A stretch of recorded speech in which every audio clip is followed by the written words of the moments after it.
السلام عليكم ورحمة الله وبركاته. الحمد لله رب العالمين والعاقبة للمتقين والصلاة والسلام على سيدنا الأمين وعلى آله وأصحابه وأزواجه وأهل بيته وعترته وجميع التابعين إلى يوم الدين أما بعد. പ്രിയപ്പെട്ട ഉമ്മമാരെ, സഹോദരിമാരെ, അല്ലാഹു സുബ്ഹാനഹു വ തആല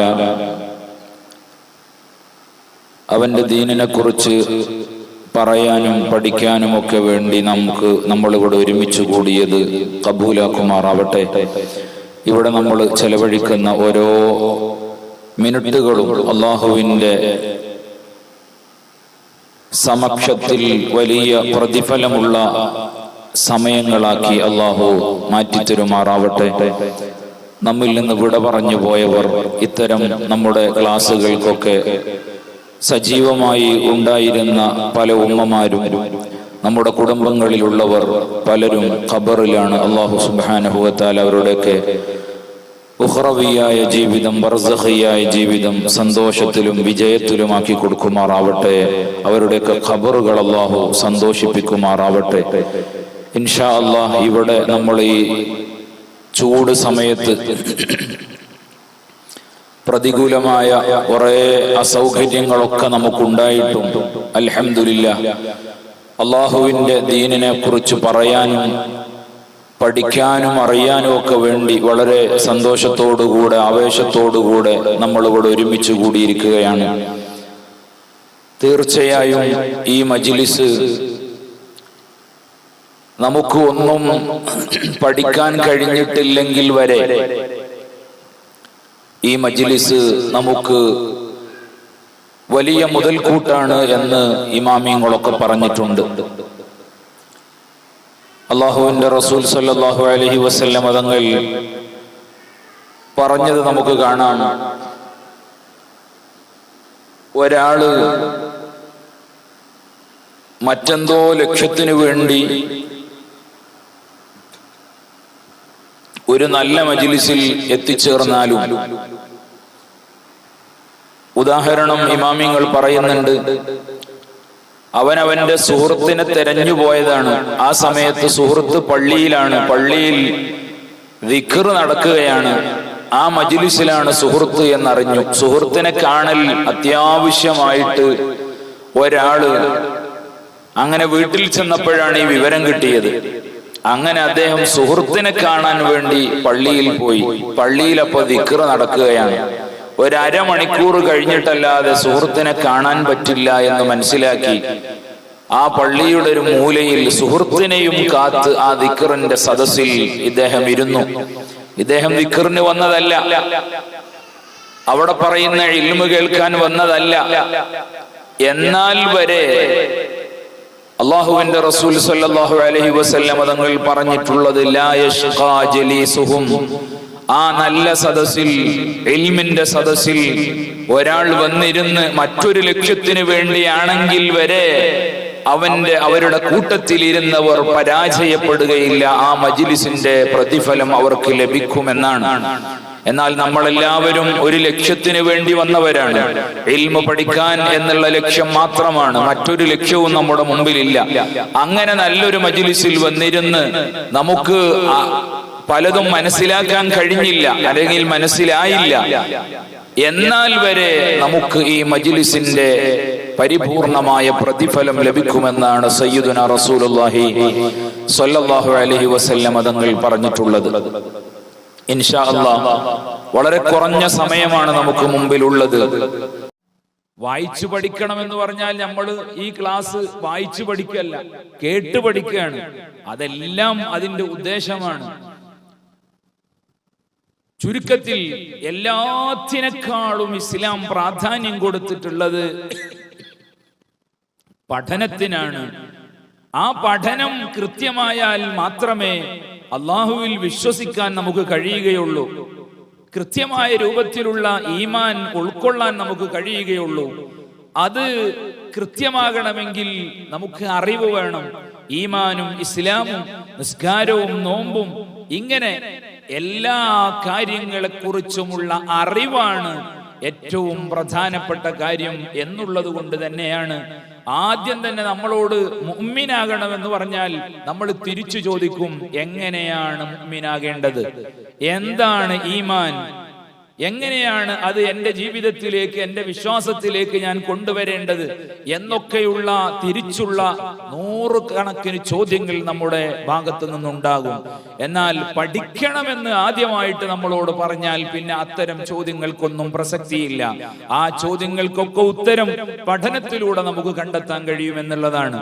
ഏതായാലും ആ ആദ്യത്തെ കൽപ്പനയിൽ തന്നെ എന്റെ പ്രിയപ്പെട്ട ഉമ്മമാരോടും സഹോദരിമാരോടും സഹോദരന്മാരോടും എല്ലാവരോടും അള്ളാഹു പറയുന്നത് നിങ്ങൾ പഠിക്കണമെന്നാണ്. അൽഹംദുലില്ലാഹ്, നമ്മുടെ നാദിന്നിസയുടെ ഈ സംരംഭം അതിലൂടെ നമുക്ക് കൂടുതൽ പഠിക്കുക എന്നുള്ള അള്ളാഹുവിന്റെ ഈ ആദ്യമായിട്ട് നമ്മളോട് ചെയ്യുന്ന കൽപ്പന അംഗീകരിക്കാനും അത് ജീവിതത്തിൽ അള്ളാഹുവിനെ അതിന് വഴിപ്പെട്ടുകൊണ്ട് നമ്മുടെ ജീവിതത്തെ മുന്നോട്ട് കൊണ്ടുപോകാനുമുള്ള സാഹചര്യമാണ് നമ്മുടെ ഈ ക്ലാസ്സിലൂടെ, അതുപോലെ തന്നെ നാദിന്നിസയുടെ മറ്റു സംരംഭങ്ങളിലൂടെയൊക്കെ നമുക്ക് സാധ്യമാകുന്നത്. ഏതായാലും പലപ്പോഴും പലരും പറയാറുള്ളത് പോലെ അല്ലെങ്കിൽ മനസ്സിലാക്കിയതുപോലെ സ്ത്രീകൾക്ക്, ഉമ്മമാർക്ക്, സഹോദരിമാർക്ക് ഇസ്ലാമിന്റെ കാഴ്ചപ്പാടിൽ ഒരു രണ്ടാം സ്ഥാനമാണ് ഉള്ളത് എന്ന് പൊതുവെ ഇസ്ലാമിനെ വിമർശിക്കുന്നവരൊക്കെ പറയാറുണ്ട്. പക്ഷെ യഥാർത്ഥത്തിൽ അള്ളാഹു വിശുദ്ധ ഖുർആനിലോ മുത്തുനബി സല്ലല്ലാഹു അലൈഹി വസല്ലം തങ്ങളുടെ ഹദീസിലോ ഒന്നും സ്ത്രീയെ, സഹോദരിമാരെ ഒരു രണ്ടാം സ്ഥാനക്കാരാക്കിയിട്ടോ അല്ലെങ്കിൽ പുരുഷൻ പഠിക്കണം സ്ത്രീ പഠിക്കരുത് എന്നോ ഇങ്ങനെ ഒരു കാര്യത്തിലും സ്ത്രീകൾക്ക് സ്ഥാനവിവേചനം പുരുഷനേക്കാൾ ഉണ്ടാക്കിയതായിട്ട് നമുക്ക് കാണാൻ കഴിയില്ല. അല്ലാഹുവിന്റെ റസൂൽ സല്ലല്ലാഹു അലൈഹി വസല്ലം തങ്ങൾ പറഞ്ഞ ഹദീസ്, ത്വലബുൽ ഇൽമി ഫരീളത്തുൻ അലാ കുല്ലി മുഅ്മിനിൻ വ മുഅ്മിന. നോക്ക് നിങ്ങൾ, ത്വലബുൽ ഇൽമി അറിവ് പഠിക്കൽ, ഫരീളത്തുൻ നിർബന്ധമാണ്, നിർബന്ധമാണ് അറിവ് പഠിക്കൽ. ആർക്ക്? അലാ കുല്ലി മുഅ്മിനിൻ എന്ന് പറഞ്ഞ് നബി സല്ലല്ലാഹു അലൈഹി വസല്ലം തങ്ങൾ നിർത്തിയിട്ടില്ല. മുഅ്മിൻ എന്ന് പറഞ്ഞാൽ വിശ്വസിക്കുന്ന, വിശ്വാസമുള്ള, ഈമാനുള്ള പുരുഷൻ എന്നാണ്. എന്നാൽ അതിന്റെ തൊട്ടുടനെ പറയാണ് അലാ കുല്ലി മുഅ്മിനിൻ വ മുഅ്മിനത്തിൻ, വിശ്വാസിനി, വിശ്വാസമുള്ള സ്ത്രീക്കും വിശ്വാസമുള്ള പുരുഷനും എല്ലാവർക്കും അറിവ് തേടൽ നിർബന്ധമാണെന്ന് സയ്യിദുനാ റസൂലുള്ളാഹി സ്വല്ലല്ലാഹു അലൈഹി വസല്ലം തങ്ങൾ പറഞ്ഞതിൽ നിന്ന് അറിവ് പഠിക്കുന്ന കാര്യത്തിൽ ആരും പിറകോട്ട് പോകാൻ പാടില്ല എന്നുള്ള കാര്യം നമുക്ക് മനസ്സിലാക്കാൻ കഴിയും. എന്നോട് ഇവിടെ പലപ്പോഴും ഞാൻ മുമ്പ് കഴിഞ്ഞ നോമ്പിനല്ല അതിന്റെ മുമ്പുള്ള നോമ്പിനുള്ള ക്ലാസ്സുകളിൽ ഏതോ ഒരു ക്ലാസ്സിൽ പറഞ്ഞതായിട്ട് ഞാൻ ഓർക്കുകയാണ്. അറിവില്ലാത്തതിന്റെ പേരിൽ നമുക്ക് നഷ്ടപ്പെടുന്ന കാര്യങ്ങൾ, പുരുഷന്മാർക്ക് അറിവില്ലെങ്കിലും സ്ത്രീക്ക് അറിവില്ലെങ്കിലും അവരുടെ ജീവിതത്തിൽ ചെറിയ അറിവ് മതി. പക്ഷേ ആ അറിവ് ഇല്ലാത്തതിന്റെ പേരിൽ വലിയ നഷ്ടങ്ങൾ ഉണ്ടാകുന്നു എന്നുള്ളത് സത്യസന്ധമായ ഒരു കാര്യമാണ്. ധാരാളം ഉദാഹരണങ്ങൾ എന്റെ മുമ്പിലുണ്ട്, എന്റെ അനുഭവത്തിൽ തന്നെ ഉണ്ട്. പലരും ഇവിടെ നമ്മുടെ ബന്ധപ്പെട്ടവർ, നമ്മുടെ കുടുംബക്കാർ, അയൽവാസികൾ, നമ്മുടെ ബന്ധുവീട്ടിലുള്ളവർ ഒക്കെ മരണപ്പെടുന്ന സമയത്ത് ഒരു മസ്അലയുണ്ട്. എന്റെ പ്രിയപ്പെട്ട ഉമ്മമാര് പ്രത്യേകം ശ്രദ്ധിക്കണം. എന്താണ് മസ്അല? അവരുടെ മക്കൾ അവരവരുടെ മക്കൾക്കാണ് ആ മരിച്ച ആളുടെ പേരിൽ മയ്യിത്ത് നിസ്കരിക്കുമ്പോ ഇമാമ് നിൽക്കാനുള്ള അവകാശമുള്ളത്.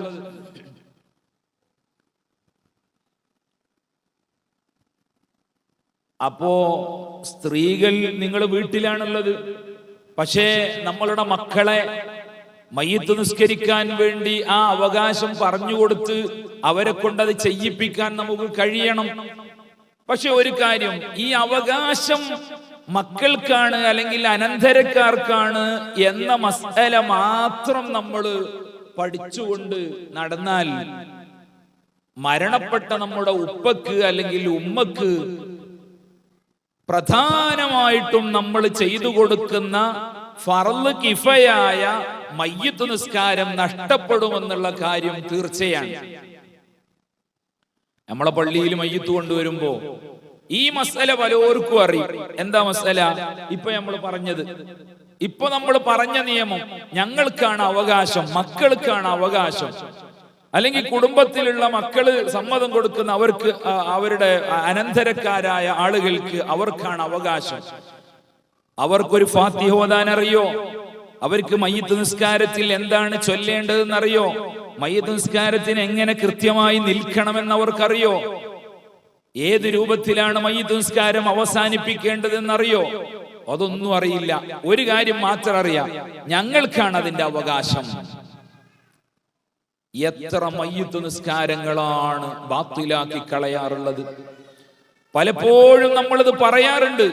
മയ്യിത്ത് നിസ്കാരത്തിന്റെ അവകാശികൾ നിങ്ങളാണെങ്കിലും നിങ്ങൾക്ക് അതിനെക്കുറിച്ചുള്ള അറിവ് വേണം. ഫർള് കിഫയായിട്ട് ആദ്യവും അവസാനവുമായിട്ട് നമ്മൾ മയ്യിത്ത് നിസ്കരിക്കുകയാണ് പള്ളിയിൽ വെച്ച്. ആ മയ്യിത്ത് നിസ്കാരം മരണപ്പെട്ട നിങ്ങളുടെ ഉപ്പക്ക് അല്ലെങ്കിൽ ഉമ്മക്ക് നഷ്ടപ്പെടുന്ന രൂപത്തിലായിക്കൂടാ. അതുകൊണ്ട് നിങ്ങളുടെ അവകാശം നിങ്ങൾ അറിവില്ലെങ്കിൽ അറിവുള്ളവർക്ക് നൽകണം. അത് മറ്റൊരു മസലയാണ്. അവകാശം നമ്മൾക്ക് ഇപ്പോ ഒരു ബസ്സിൽ നമ്മൾ കയറി, നമ്മൾ ആദ്യം കയറിയപ്പോ നമുക്ക് അവിടെ സീറ്റ് കിട്ടി, നമ്മൾ സീറ്റിൽ ഇരുന്നു. എന്നാൽ അടുത്ത സ്റ്റോപ്പിൽ നിന്ന് തന്നെ ഒരു പ്രായം ചെന്നൊരാള് കയറി. അപ്പോ നമ്മൾ എന്താ ചെയ്യാ? ആ സീറ്റിന്റെ അവകാശി നമ്മളാണ്, കാരണം നമ്മളാണ് അതിൽ ആദ്യം കയറിയിരുന്നത്. എന്നാൽ ഒരു പ്രായമായ ആള്, അല്ലെങ്കിൽ സുഖമില്ലാത്ത ആള്, അല്ലെങ്കിൽ കുട്ടി, ചെറിയ മക്കളുമായിട്ട് ഉമ്മമാര് കയറി വന്ന് ഇങ്ങനെയൊക്കെ ഉണ്ടായാൽ നമ്മൾ നമ്മുടെ അവകാശത്തിൽപ്പെട്ട ആ സീറ്റ് ഒഴിഞ്ഞു കൊടുക്കും. ആ നമ്മളെക്കാളിലും അതിന് അർഹതപ്പെട്ടവരെ കണ്ടാൽ നമ്മൾ അത് ഒഴിഞ്ഞു കൊടുക്കും. ഈ ഒരു സാഹചര്യമാണ് മയ്യിത്ത് നിസ്കാരത്തിലും. നമ്മുടെ അവകാശം നമ്മളെക്കാളും ഭംഗിയായിട്ട് അത് നിർവഹിക്കാൻ കഴിയുന്നവർ ഉണ്ടെങ്കിൽ അവർക്ക് നമ്മൾ ഒഴിഞ്ഞു കൊടുക്കണം. പക്ഷെ അങ്ങനെ ഒഴിഞ്ഞു കൊടുക്കേണ്ട സാഹചര്യം എപ്പോഴാണ് വരുന്നത്? നമുക്ക് അതിന് ഇൽമില്ലാതിരിക്കുമ്പോഴാണ്. നമുക്ക് ആ മയ്യിത്ത് നിസ്കാരം എങ്ങനെയാണെന്ന് അറിയാതിരിക്കുമ്പോഴാണ് അത് നമ്മൾ മറ്റുള്ളവർക്ക് വേണ്ടി നമ്മുടെ വാപ്പാന്റെ മയ്യിത്ത് നിസ്കാരം ഏൽപ്പിച്ചു കൊടുക്കേണ്ടി വരുന്നത്. ഇത് നമ്മുടെ പള്ളിയിലൊക്കെ പലപ്പോഴും നടക്കുന്ന കാര്യമാണ്. മയ്യിത്ത് നിസ്കാരം ഒന്നും അറിയില്ല, പക്ഷെ അവര് എന്റെ വാപ്പാന്റെ മയ്യിത്താണ് അല്ലെങ്കിൽ എന്റെ ഉമ്മാന്റെ മയ്യിത്താണെന്ന് പറഞ്ഞുകൊണ്ട് മുന്നോട്ട് വരും. എന്നിട്ട് മയ്യിത്ത് നിസ്കാരം ആകെ എന്താ പറയാ, കൊളമാക്കുക എന്ന് നമ്മൾ പറയില്ലേ, ഈ രൂപത്തിലാക്കി കളയും. പലപ്പോഴും പലരെയും ചിലപ്പോൾ നമുക്ക് തുടരാൻ പോലും പറ്റില്ല. ആ രൂപത്തിൽ അവരുടെ തുണിയെടുത്തത്, അവരുടെ തുണി മുണ്ട് നെരിയാണിക്ക് താഴെ ഇറങ്ങിയിട്ടുണ്ടാകും, അതുപോലെ തന്നെ തല മറച്ചിട്ടുണ്ടാവില്ല. ഇങ്ങനെ ഒരു ജാതി കോലത്തിൽ വന്ന് മയ്യിത്ത് നിസ്കാരത്തിന് ഇമാമ് നിൽക്കാൻ വേണ്ടി അവർ ഒരുങ്ങുകയാണ്. അറിവില്ലാത്തതിന്റെ പേരിൽ നമ്മുടെ പ്രിയപ്പെട്ടവരുടെ മയ്യിത്ത് നിസ്കാരം നഷ്ടപ്പെടുകയാണ്. ഇത് പുരുഷന്മാരാണ് ശ്രദ്ധിക്കേണ്ടത്. കാരണം സ്ത്രീകളെ സംബന്ധിച്ചിടത്തോളം മയ്യിത്ത് നിസ്കാരം അവരുടെ ജീവിതത്തിൽ വരുന്നില്ല. മയ്യിത്ത് നിസ്കാരം സുന്നത്ത് പോലും സ്ത്രീകൾക്ക് ഇല്ല എന്നാണ് ഇസ്ലാമിക ശരീഅത്ത് പഠിപ്പിക്കുന്നത്. എന്നാൽ ഞാൻ പറഞ്ഞത് നമ്മളുടെ അനുഭവത്തിൽ തന്നെ ഒരാള് എന്നോട് വന്ന് ചോദിച്ച്, കർമ്മശാസ്ത്രപരമായ മസ്അല, ഫിഖ്ഹുപരമായിട്ടുള്ള ഒരു കാര്യമാണ് ഇത്. ഒരു പൊതുവേദിയിൽ പറയുന്നത് എത്രത്തോളം എല്ലാവരും ഇങ്ങനത്തെ മോശം കാര്യങ്ങളൊന്നും പറയരുതെന്ന് ചിന്തിക്കുന്നവരും ചിലപ്പോൾ ഉണ്ടാകും. പക്ഷേ ഇതൊക്കെ നമ്മളെ ജീവിതത്തിൽ ശ്രദ്ധിക്കേണ്ട കാര്യങ്ങളായതുകൊണ്ട് ഞാൻ പറയാണ്. ഒരാൾ വന്ന് എന്നോട് പറഞ്ഞ്, ഒരു ചെറുപ്പക്കാരൻ, രണ്ടോ മൂന്നോ മക്കളുണ്ട്, വലിയ പ്രായമൊന്നുമില്ല. ആള് വന്നിട്ട് ഇങ്ങനെ മസ്അലകൾ ചോദിക്കുകയാണ്. ആ കൂട്ടത്തിൽ എന്നോട് പറഞ്ഞൊരു കാര്യം, വലിയ അശുദ്ധിയെ അതിൽ നിന്ന് ശുദ്ധിയാകുന്നതിന് വേണ്ടിയുള്ള കുളിയെ സംബന്ധിച്ചാണ് പറയുന്നത്. ഞാൻ മുമ്പ് നിങ്ങളോട് സംസാരിച്ചിട്ടുണ്ടോ എന്ന് എനിക്കറിയില്ല. ഏതായാലും നമ്മൾ മനസ്സിലാക്കി വെക്കണം, ഭാര്യയും ഭർത്താവും തമ്മിൽ ലൈംഗിക ബന്ധത്തിൽ ഏർപ്പെട്ടു. അങ്ങനെ ഏർപ്പെട്ടിട്ട് പൂർത്തിയാകുന്നതിന്റെ മുമ്പ് എന്തോ തടസ്സം വന്ന് അത് പൂർത്തിയാകുന്നതിന്റെ മുമ്പ് എഴുന്നേറ്റ് പോരേണ്ടി വന്നു. അങ്ങനത്തെ സമയത്ത് കുളിക്കേണ്ടതുണ്ടോ എന്നാണ് ചോദ്യം. അപ്പോ ഞാൻ ചോദിച്ചു, നിങ്ങൾ എന്താ ചെയ്യല്? അപ്പൊ പൂർത്തിയായി, നമുക്കൊരു കോമഡി ആയിട്ടാണ് തോന്നിയത്, പൂർത്തിയായിട്ടില്ലല്ലോ. അപ്പൊ ഞാൻ തല ഒഴിച്ച് താഴേക്കുള്ളതൊക്കെ ഞങ്ങൾ കഴുത്താക്കിപ്പെട്ട് എന്ന് പറയും ഞങ്ങളുടെ നാട്ടിൽ, മലപ്പുറം ഭാഷയിൽ. കഴുത്തിന് താഴെയുള്ള ഭാഗം അത്ര കുളിക്കും, ഇവിടെ അങ്ങനെ പ്രത്യേക മേല് കുളിക്കും. തല ഒഴിച്ചുള്ള കുളി, മേല് കുളിക്കും എന്ന് ഇയാളിനോട് മറുപടി പറയാണ്. അപ്പൊ പടച്ചോനെ, എന്താണ് ഈ കേൾക്കുന്നത്, എന്താണ് ഈ കേൾക്കുന്നത്? എന്നിട്ട് അയാൾ പള്ളിയിൽ പോവുകയാണ്, ഖുർആൻ ഓതുകയാണ്. പള്ളിയിൽ കയറാൻ തന്നെ പറ്റൂല ഒരു പുരുഷന്, സ്ത്രീക്കാണെങ്കിലും വലിയ അശുദ്ധിയോടുകൂടെ പള്ളിയിൽ കയറൽ ഹറാമാണ്, ഖുർആൻ ഓതൽ ഹറാമാണ്, തൊടലും ഹറാമാണ്. ഖുർആനിൽ നിന്നുള്ള ഖുർആനായിട്ടുള്ള ഒരു വാക്ക് പോലും പറയാൻ തന്നെ പാടില്ല എന്നുള്ളതാണ് വലിയ ശുദ്ധിയോടുകൂടെ. എന്നാൽ നമ്മൾ മദ്രസയിൽ വെച്ച് തന്നെ പഠിച്ചിട്ടുള്ള കാര്യമാണ്, പക്ഷെ അത് പലരും മറന്നുപോയിട്ടുണ്ട്. അവിടെയാണ് നമ്മുടെ അറിവ് വേണമെന്ന് പറയുന്നത്. എന്തിനാ അറിവ്? അറിവ് വലിയ പ്രഭാഷകനാകാനോ അല്ലെങ്കിൽ വേറെന്തെങ്കിലും ചെയ്യാനോ ഒന്നുമല്ല, നമ്മുടെ ജീവിതത്തിൽ തെറ്റുകളില്ലാതെ ജീവിക്കാൻ വേണ്ടി നമ്മൾ പഠിച്ചിട്ടുണ്ട്. അതിനെക്കുറിച്ച് ഭർത്താവിന്റെ ഹഷ്ഫ, ലിംഗത്തിന്റെ അഗ്രഭാഗം ഭാര്യയുടെ ഗുഹ്യഭാഗത്തേക്ക് പ്രവേശിച്ചാൽ തന്നെ കുളി നിർബന്ധമാകുമെന്നാണ് നമ്മൾ മദ്രസയിൽ 2ാം ക്ലാസ് 4ാം ക്ലാസ് മുതലൊക്കെ പഠിച്ചിട്ടുള്ളത്. പക്ഷേ അന്ന് നമുക്ക് ഇതെന്താണ് സാധനം എന്നറിയില്ല. അപ്പൊ അതങ്ങനെ ചൊല്ലിപ്പടിച്ച് പരീക്ഷയ്ക്ക് മാർക്ക് വാങ്ങി വിജയിച്ച് കയറി എന്നല്ലാതെ പിന്നെ ജീവിതത്തിൽ അത് അറിയേണ്ട സമയം വന്നപ്പോ നമുക്കതൊന്നും ഓർമ്മല്ല. അപ്പൊ പിന്നെ മേല് കുളിച്ചിട്ട് വല്ല രക്ഷപ്പെടാനുള്ള പരിപാടിയാണ്. ഞാൻ അയാൾക്ക് നല്ല രൂപത്തിൽ പറഞ്ഞു മനസ്സിലാക്കി കൊടുത്തു. അങ്ങനെയല്ല, പൂർത്തിയായിട്ടുണ്ടോ ഇല്ലേ എന്നുള്ളതല്ല കണക്ക്, മറിച്ച് അത് തുടങ്ങിയാൽ തന്നെ കുളി നിർബന്ധമാകും. അത് പൂർണ്ണമായിട്ട് ശരീരത്തിന്റെ എല്ലാ ഭാഗത്തും വെള്ളമെത്തി എന്ന് ഉറപ്പിക്കുന്ന രൂപത്തിൽ തന്നെ കുളിക്കണം, അത് നിർബന്ധമാണ്.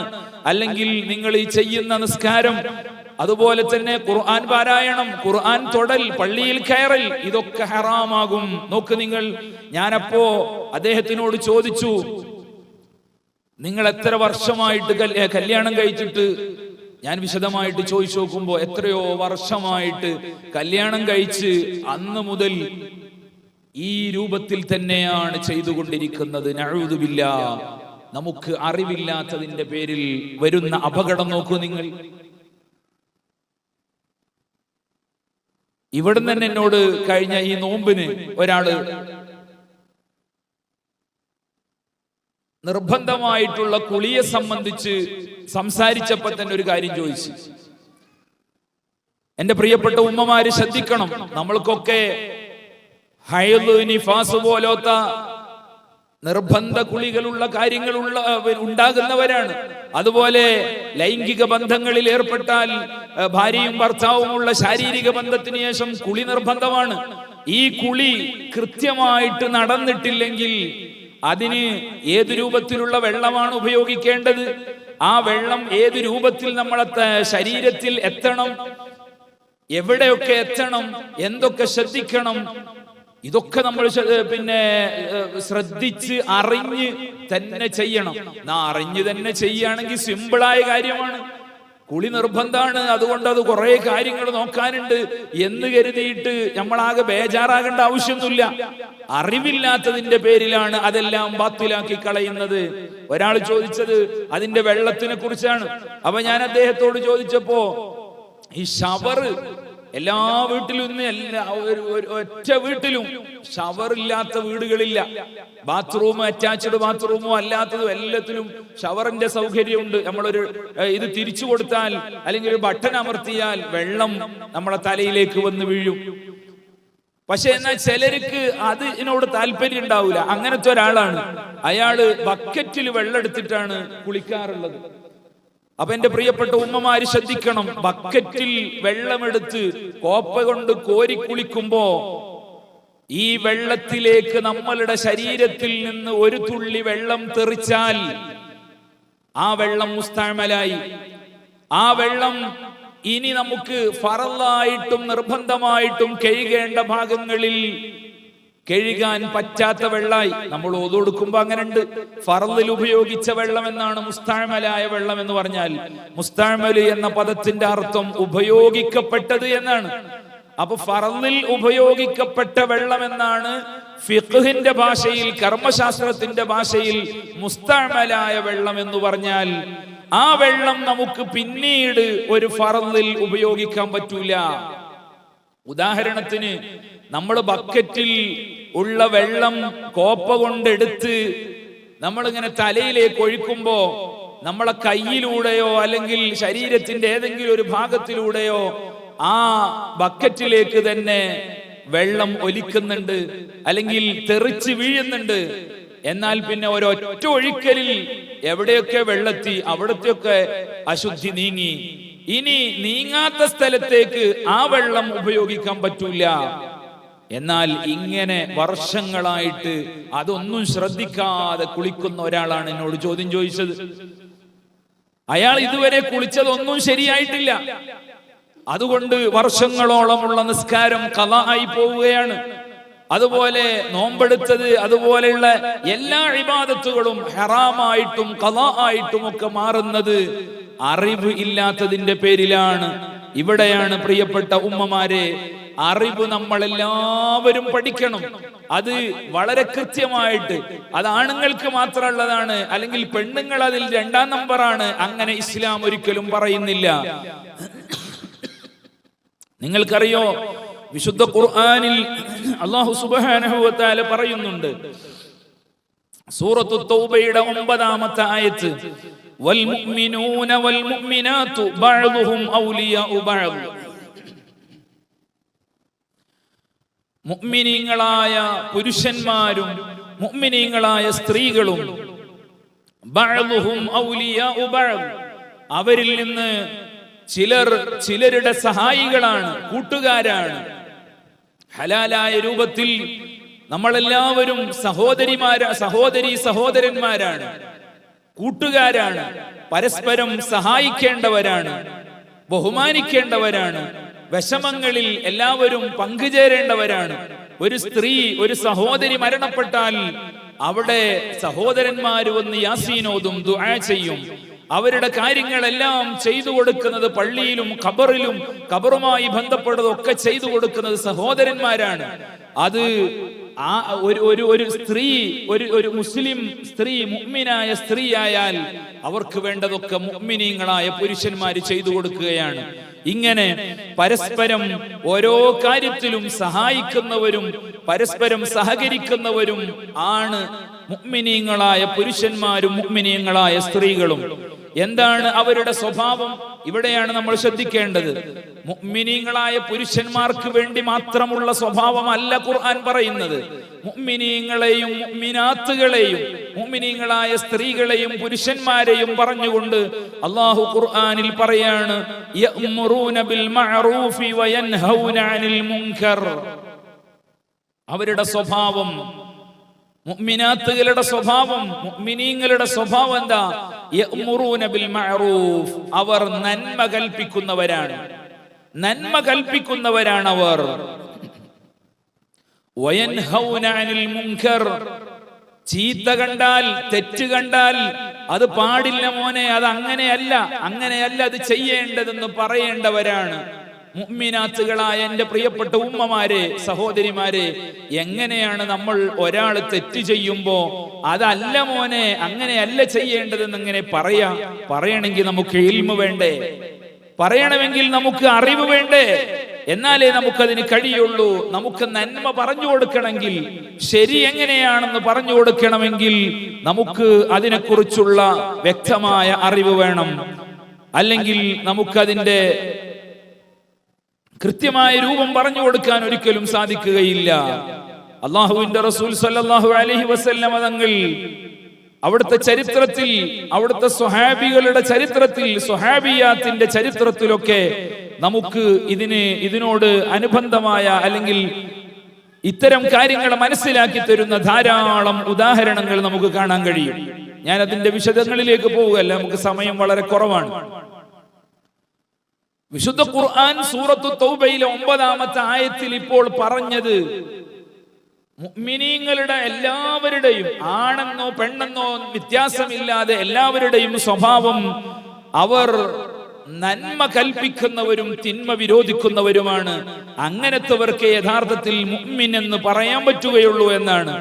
എന്നാൽ നമുക്ക് അങ്ങനെ നന്മ പറഞ്ഞു കൊടുക്കാനും തിന്മ വിരോധിക്കാനും കഴിയണമെങ്കിൽ നമുക്ക് അറിവ് വേണം. ഇമാം ഇബ്നുൽ ഹാജ് തങ്ങൾ മദ്ഖൽ എന്ന് പറയുന്ന വളരെ ലോകപ്രസിദ്ധമായ ഗ്രന്ഥമാണ് മദ്ഖൽ. അതിൽ പറയുന്ന ഒരു സംഭവം നമുക്ക് കാണാൻ കഴിയും.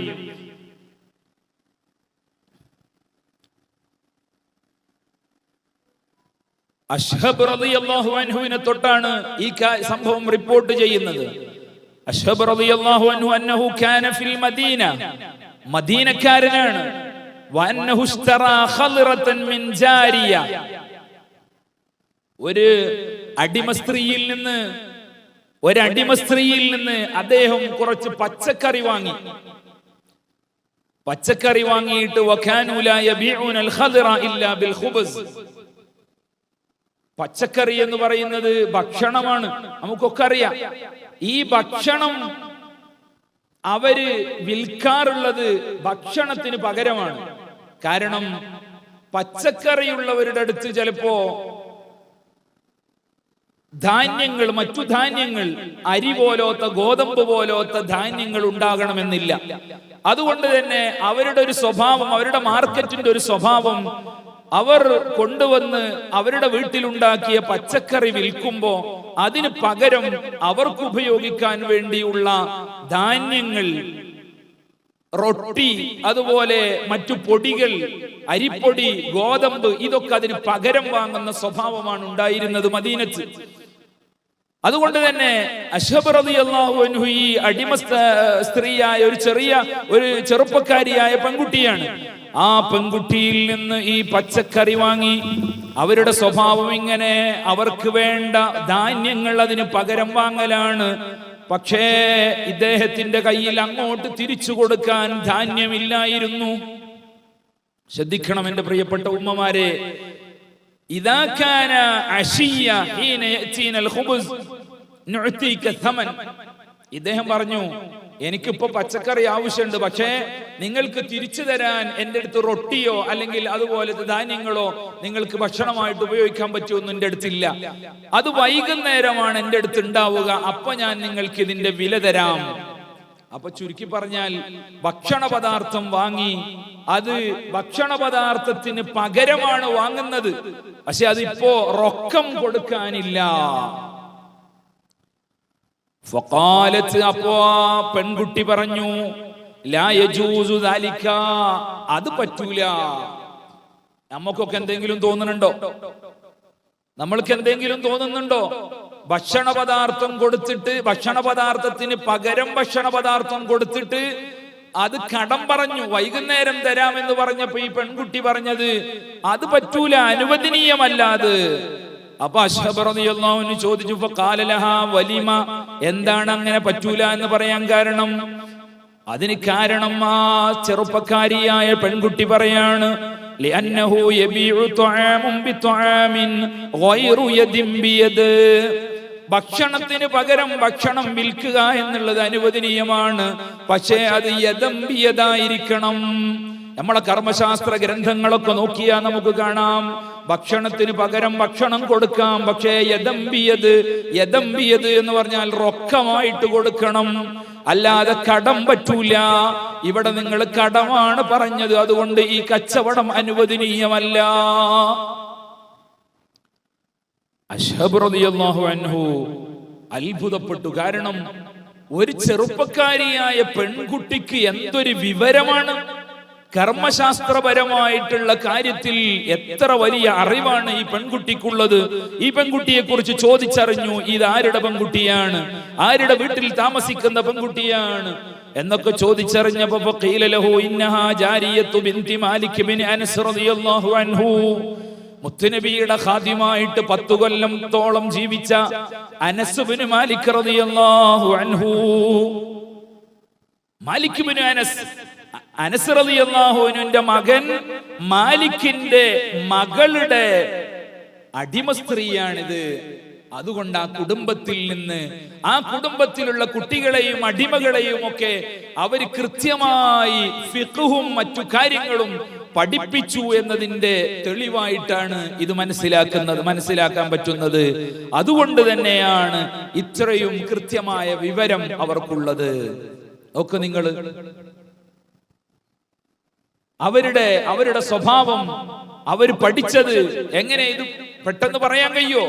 എപ്പോഴും നമ്മൾ ശ്രദ്ധിക്കാത്ത കാര്യമാണ്. ഇന്നും മസ്അല അങ്ങനെ തന്നെയാണ്. നമ്മളൊരു ഭക്ഷണ പദാർത്ഥം പകരം ഭക്ഷണം കൊടുത്തുകൊണ്ട് വാങ്ങുകയാണെങ്കിൽ, നമ്മളിപ്പോ കടയിൽ പോയിട്ട് അരി വാങ്ങുന്നത് കാശ് കൊടുത്തുകൊണ്ടാണ്. അതുകൊണ്ട് ചിലപ്പോ അത് കടം പറയാൻ പറ്റും. എന്നാൽ ഭക്ഷണം കൊടുത്തുകൊണ്ട് നമ്മളെ വീട്ടിലുള്ള ഒരു സാധനം, നമ്മുടെ വീട്ടിൽ കുറച്ച് ഭക്ഷണ സാധനങ്ങൾ കൃഷി ചെയ്ത് നമ്മൾ ഉണ്ടാക്കിയിട്ടുണ്ട്, അത് നമ്മൾ കൊണ്ടുപോയി കൊടുത്ത് അതിന് പകരം നമ്മൾ ഒരു സാധനം വാങ്ങുകയാണെങ്കിൽ അത് കടം പറയാൻ പറ്റൂല. അങ്ങനെയാണ് മസ്അലയുള്ളത്. അല്ലെങ്കിൽ നമ്മൾ അരി വാങ്ങുകയാണ്, നമ്മളെ വീട്ടിൽ പിന്നെ എന്തെങ്കിലും ഒരു ഭക്ഷണ സാധനം കൃഷി ചെയ്തുണ്ടാക്കിയത് ആണ് നമ്മൾ ആ അരിക്ക് പകരം അവിടെ കൊടുക്കുന്നതെങ്കിൽ അത് കടം പറയാൻ പറ്റൂല. ആ കടം പറഞ്ഞുകൊണ്ട് ആ വിഷയത്തിലുള്ള കച്ചവടം പാടില്ലാത്തതാണ്, ഹറാമാണെന്നാണ് ഇസ്ലാമിന്റെ വിധി. അതാണ് ആ പെൺകുട്ടി കൃത്യമായിട്ട് പറഞ്ഞത്. ഈ സംഭവം പറഞ്ഞുകൊണ്ട് ഇമാമിങ്ങൾ പറയാണ്, ഇതായിരുന്നു മുത്തുനബി സല്ലല്ലാഹു അലൈഹി വസല്ലം തങ്ങളുടെ സ്വഹാബി വനിതകളുടെ ചരിത്രം. ഇതായിരുന്നു മഹത്തുക്കളായ അതിന്റെ ശേഷമുള്ള താബിഈയാത്തുകളുടെ ചരിത്രം. പക്ഷെ ഇവിടെയൊക്കെ നമ്മളൊരു കാര്യം മനസ്സിലാക്കണം, കൃത്യമായിട്ട് നമ്മളൊരു കാര്യം മനസ്സിലാക്കേണ്ടത്, ഏതെങ്കിലും ഒരു പുസ്തകം വായിച്ച്, ഏതെങ്കിലും ഒരു പുസ്തകം പഠിച്ച് അത് എനിക്കെല്ലാ അറിവും കിട്ടി, എനിക്ക് എല്ലാ വിഷയവും അതിൽ നിന്ന് മനസ്സിലായി എന്ന് നമ്മൾ ആരും വിശ്വസിക്കരുത്. കാരണം ഒരു ഫിഖ് ആണെങ്കിൽ മദ്രസയിൽ നമ്മൾ പഠിക്കുന്നത് നമ്മുടെ ജീവിതത്തിൽ പകർത്താൻ വേണ്ടിയുള്ള അറിവുകൾ, നമ്മുടെ മക്കൾക്ക് തെറ്റുതിരുത്തി കൊടുക്കാൻ വേണ്ടിയുള്ള അറിവുകൾ, അത്രേ അവിടുന്ന് നമുക്ക് കിട്ടുള്ളൂ. കാരണം ഫിഖ്ഹിന് അടിസ്ഥാന ശാസ്ത്രമുണ്ട്, ഉസൂലുൽ ഫിഖ്ഹ് എന്ന് പറയും, കർമ്മശാസ്ത്രത്തിന്റെ അടിസ്ഥാന ശാസ്ത്രം. അതിനെക്കുറിച്ച് ഇതുവരെ നമ്മൾ കേട്ടിട്ട് പോലുമില്ല. പിന്നെ എങ്ങനെയാണ് കർമ്മശാസ്ത്രത്തിൽ ആഴത്തിലുള്ള ഒരു കാര്യം ചർച്ച ചെയ്യാനും അതിലൊരു അഭിപ്രായം പറയാനും അതിൽ നിന്നൊരു കാര്യം മനസ്സിലാക്കി പറഞ്ഞു കൊടുക്കാൻ നമുക്ക് ഒരിക്കലും കഴിയൂല. ആഴത്തിൽ പഠനം നടത്തിയ ആലിമീങ്ങൾക്ക് മാത്രമേ അത്തരം കാര്യങ്ങൾ ചെയ്യാൻ കഴിയുകയുള്ളൂ. ഇപ്പൊ ഞാൻ നിങ്ങൾക്ക് ഇത് പറഞ്ഞു തരുന്നു, നിങ്ങൾക്ക് അത് വെച്ചിട്ട് മറ്റുള്ളവർക്ക് വലിയൊരു ക്ലാസ് എടുത്തു കൊടുക്കാനോ വലിയൊരു പ്രബോധനം നടത്താനോ ഒന്നും കഴിയണമെന്നില്ല. കാരണം കർമ്മശാസ്ത്രത്തിന്റെ മസ്അലകൾ മാത്രമാണ് നമ്മൾ ഇവിടെ പറയുന്നത്. അല്ലാതെ അതിന്റെ ഉസൂല്, അതിന്റെ അടിസ്ഥാന ശാസ്ത്രം എത്ര കിതാബുകളുണ്ട്. ദർസിലൊക്കെ പഠിക്കുമ്പോ ഞങ്ങളൊക്കെ ഓതി പഠിച്ചിട്ടുള്ളത് ഒരിക്കലും നമുക്ക് ചിന്തിക്കാൻ പറ്റാത്ത രൂപത്തിൽ വിശാലമായ വർഷങ്ങളെടുത്ത് പഠിക്കേണ്ട കിതാബുകളാണ് അവിടെയൊക്കെ പഠിക്കാനുള്ളത്. ഏതിൽ? മസ്അലയിലല്ല, മറിച്ച് അതിന്റെ ഉസൂലുൽ ഫിഖ്ഹ് എന്ന് പറയുന്ന അടിസ്ഥാന ശാസ്ത്രത്തിൽ. അതുപോലെ തന്നെ ഉസൂലുൽ അഖീദയുണ്ട്, ഉസൂലുൽ ഹദീസ് ഉണ്ട്. ഇതിനൊക്കെയുള്ള അടിസ്ഥാന ശാസ്ത്രം നമ്മൾ ഇതുവരെ അതിനെക്കുറിച്ച് ഒരു പുസ്തകം പോലും നമ്മൾ വായിച്ചിട്ടുണ്ടാവില്ല, അതിന്റെ ഒരു നിയമം പോലും നമ്മൾ അറിഞ്ഞിട്ടുണ്ടാവില്ല. കാരണം നമ്മൾ അറിയേണ്ട ആവശ്യമില്ല, നമ്മുടെ ജീവിതത്തിൽ പകർത്താനുള്ളതല്ല. അത് വലിയ ആലിമീങ്ങൾ കൈകാര്യം ചെയ്യാനുള്ള വിഷയമാണ്. ഞാൻ പറഞ്ഞത്, അങ്ങനത്തെ വലിയ കിടയറ്റ ആലിമീങ്ങൾ സ്ത്രീകളുടെ കൂട്ടത്തിൽ ഉണ്ടായിരുന്നു ഒരു കാലത്ത്.